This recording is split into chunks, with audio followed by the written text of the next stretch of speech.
Bonjour à tous, alors aujourd'hui je vous retrouve pour des recettes avec des légumes d'hiver.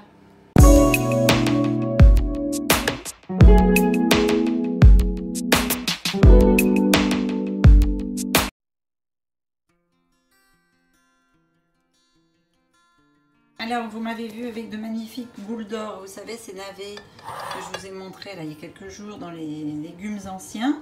Et donc on va voir aujourd'hui ce que j'appelle la tatin aux boules d'or. Donc pour ça vous avez besoin de belles boules comme ça. Alors elles sont déjà épluchées, j'ai pas pensé à les filmer avant.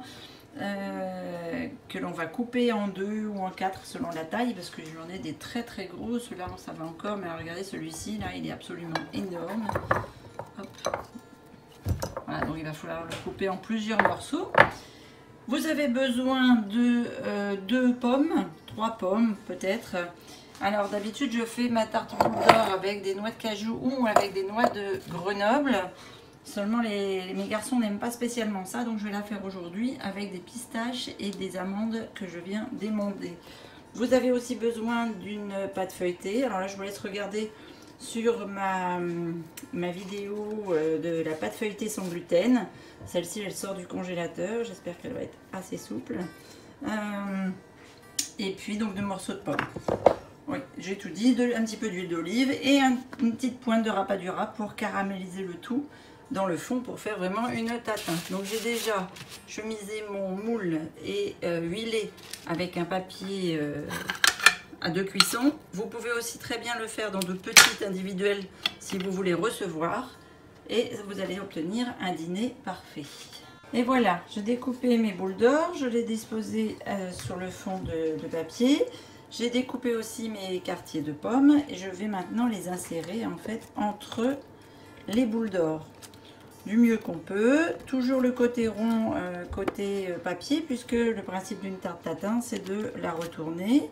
C'est ce que l'on appelle une tarte à l'envers. Essayez de mettre des morceaux de pommes entre chaque morceau comment ça s'appelle? Non, pardon, de la boule d'or. Et puis de les répartir un petit peu partout. Voilà.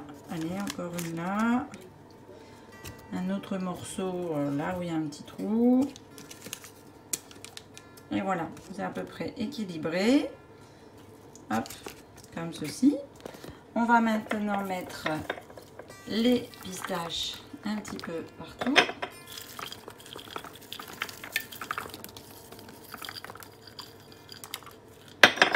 Et nos amandes émondées. Alors avec les noix, je ferai une autre recette, un dessert. Je sais que les garçons ne mangeront pas, mais c'est pas grave, ce sera pour nous. Une belle tarte aux noix pour faire un clin d'œil à mon ami qui me les a généreusement donnés. Et qui vient... Voilà, un clin d'œil à Fanny. J'adore faire des clins d'œil à toutes mes amies dans les vidéos. Qu'est-ce que vous en pensez? Donc maintenant que l'on a mis les pommes, les pommes boules d'or, le fruit sec, donc pour ma part les pistaches et les amandes émondées, eh bien je vais parsemer d'un tout petit peu de rapadura. Alors c'est vraiment léger puisque c'est simplement 5 grammes. Donc vous voyez, c'est vraiment pas grand chose. C'est juste pour donner ce côté caramel. Par contre, je vais mettre mon huile d'olive, ce qui va permettre de confire les boules d'or et de donner ce côté onctueux.